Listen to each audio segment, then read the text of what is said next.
আসসালামু আলাইকুম। শুভ সন্ধ্যা। কেমন আছেন সবাই? আমি আল্লাহ তাআলার অশেষ মেহেরবানিতে আলহামদুলিল্লাহ ভালো আছি। গতকালকে আমার রান্নায় ছিল ডিমের কোরমা। অবশ্য এটা আপনারা কোরমা বলবেন কিনা আমি জানি না। কারণ এই রান্নার মধ্যে আমি আলু ব্যবহার করেছি তাই।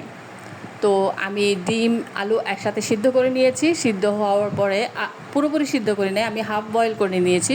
সিদ্ধ হওয়ার পরে আমি আলু, ডিম খোসা ছাড়িয়ে নিয়ে সামান্য একটু হলুদ, লবণ মাখিয়ে আমি গরম তেলের মধ্যে ফ্রাই করে নিয়েছি। একটু লাল লাল করে ফ্রাই করব, আবার বেশি ফ্রাই করব না, কারণ বেশি ফ্রাই করলে ডিম শক্ত হয়ে যাবে। শুধু হালকা একটু কালারটা চেঞ্জ হওয়া পর্যন্ত আমি ফ্রাই করব। আমার ডিম আলু ফ্রাই করা হয়ে গেছে, এবার আমি তুলে রাখছি। এবার অন্য একটি পাত্রে আমি তেল গরম করতে দিয়েছি। তার মধ্যে আমি পেঁয়াজ বাটা এবং রসুন বাটা দিয়ে দিয়েছি। পেঁয়াজ বাটার পরিমাণটা আমি একটু বেশি দিয়েছি, কারণ এই রান্নাটা আমি গ্রেভি করে করব। আর আমার সব রান্নাই আপনারা দেখেছেন গ্রেভি হয়। আমার ঘরে ঝোল আইটেম খুব কম খাওয়া হয়। যখনই আমি ঝোল আইটেম খাবো তখন আমি এক্সট্রা করে ডাল রান্না করি। তো আমার পেঁয়াজ রসুন মশলাটা ভাজা হয়ে গেছে।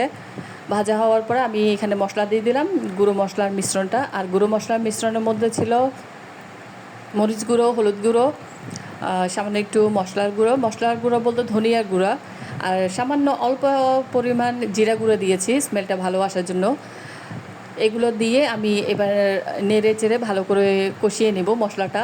আমি ততক্ষণ পর্যন্ত কষাবো যতক্ষণ পর্যন্ত মশলার থেকে কাঁচা গন্ধ না যায়। মশলা যখন কষানো হয়ে যাবে, মশলা কষানো হয়ে গেলে তখন মশলা থেকে তেলটা ছেড়ে দেবে, তখন আপনারা ভেবে নেবেন যে মশলা কষানো হয়ে গেছে। তো আমার সিনিয়র আপুরা আছে যারা অনেক ভালো রান্না করে, আমি প্রতিদিনই আপুদের রান্না দেখি, আমার কাছে অনেক ভালো লাগে এবং আমিও তাদের ভিডিও দেখি। আমি প্রতিদিনই তাদের ভিডিওতে কমেন্ট করে আসি এবং আমি বলে আসি আমার কাছে রান্নাটা কেমন লাগলো। তো আপনারা আমার রান্নার ভিডিওটা প্লিজ একটু পুরো ভিডিও দেখবেন এবং দেখার পর আপনারা আপনাদের মূল্যবান মতামতটা জানাবেন। তো আমার মশলা কষানো শেষ। আমি সামান্য একটু পানি দিয়েছি, বেশি পানি দেবো না। আগেই বলেছি আমি রান্নাটা গ্রেভি করে করব। সামান্য একটু পানি দিয়ে এরপর আমি ঢাকনা দিয়ে কিছুক্ষণ রেখে দেব, যাতে মশলাটা আরও একটু ভালো করে সেদ্ধ হয়, ভালো করে কষানো হয়। আর আমি সবসময়ই বলি যত বেশি কষানো হবে ততই বেশি রান্নার স্বাদ। তো মশলাটা এখন দেখতেই পাচ্ছেন ভালো করে কষানো হয়ে গেছে, তেল উপরে ভাসছে, তার মানে হচ্ছে এই মশলাটা ভালো করে কষানো হয়ে গেছে, তেল আলাদা হয়ে গেছে মশলা থেকে। এবার আমি ডিম এবং আলু যে ভেজে রেখেছিলাম ওইগুলা আমি দিয়ে দিব।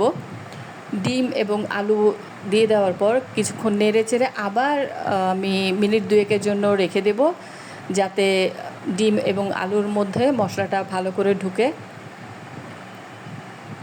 আমি নেড়ে চেড়ে ভালো করে মিক্স করে দিচ্ছি আলু এবং ডিমের সাথে মশলাগুলো, যাতে মশলাটা ভালো করে ঢুকে। আর আমি ডিম সেদ্ধ করার পরে আমি হালকা একটু দাগ কেটে দিয়েছি যাতে করে ডিমের ভিতরে মশলা ঢুকে, এই জন্য আমি হালকা করে দাগ কেটে দিয়েছি। তো এরপর আমার মশলা কষানো শেষ। এবার আমি জাস্ট 1 কাপ দুধ নিয়েছি, তরল দুধ। আপনাদের কাছে যদি তরল দুধ না থাকে তাহলে 2 চামচ গুঁড়ো দুধ নিয়ে সামান্য একটু পানি দিয়ে, সামান্য পানি বলতে 1 কাপ পরিমাণ পানি নিয়ে তারপর দুধটা গুলে নেবেন। গুলে তারপর আপনারা সেটা ব্যবহার করতে পারেন। আমি এখানে আমার বাসায় তরল দুধ ছিল, আমি তরল দুধ ব্যবহার করেছি। তরল দুধ আমি 1 কাপ দিয়ে দিলাম। আপনারা দেখেছেন আমি কিন্তু আর কোনো পানি দেই নাই, মানে ঝোল দেই নাই। এই সামান্য শুধুমাত্র এই একটু 1 কাপ পরিমাণ দুধ দিয়েছি। আর এই 1 কাপ পরিমাণ দুধের মধ্যেই আমি এই রান্নাটা করব।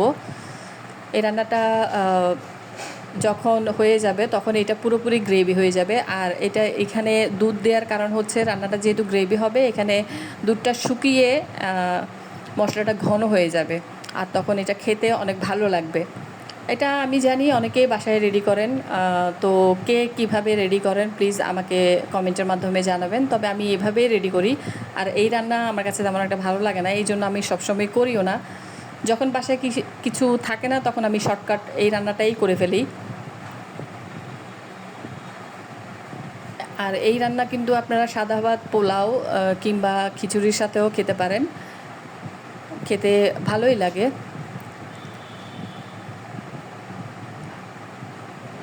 তো যারা যারা আমার ভিডিও দেখেন তাদের প্রত্যেককে আমি স্বাগতম জানাচ্ছি, তাদের প্রত্যেককেই আমি ধন্যবাদ জানাই।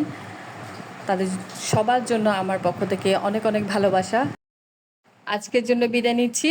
সবাই ভালো থাকবেন, সুস্থ থাকবেন। আল্লাহ হাফেজ।